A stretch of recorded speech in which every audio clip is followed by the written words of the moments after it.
Verujem da većina voli da novogodišnji i božićni praznici budu snežnih dana, te bi se sva radost upotpunila i igrama na snegu.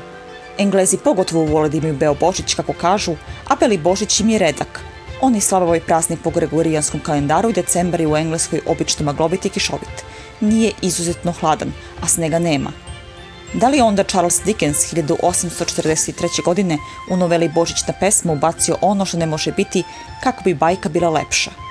Nije. Hladni beli Božić, kako je Charles opisao, je postojao u 19. veku i bio je posljedica vulkanske aktivnosti. Dobro ste čuli, vulkani mogu u potpunosti promeniti klimu neke države ili celokupne planete Zemlje. Tako je tada i slikar Joseph William Turner naslikao svoje čuvene sablasne zalaske sunca, a slikao je samo ono što je stvarno video. Krajem 19. veka 1883. godine se dogodila erupcija vulkana Krakatau. 13 dana je vulkanski pepeo okruživao ekvator, zbog čega su ljudi vidjeli sunce u zelenoj i plavoj boji. Ubrzo je temperatura pala za 2 stepena Celzijusovih i nije se vratila u normalu sve do 1888. godine. Naučnici kažu da bi, ako bi vulkan Krakatau proradio, njegova erupcija bila ekvivalentna jačini 20.000 atomskih bombi.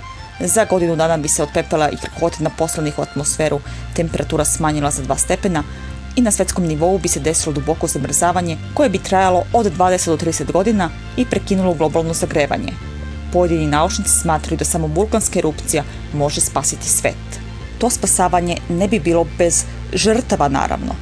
Kada je 1883. godine Krakatau eksplodirao, poginulo je 36.417 stanovnika Pacifičkih ostrva, a kako se populacija u međuvremenu znatno povećala, broj žrtava bi bio daleko veći ako bi vulkan Krakatau sada eksplodirao. Blagodarim na pažnji, imam još priče da podelim sa vama. Zdravo!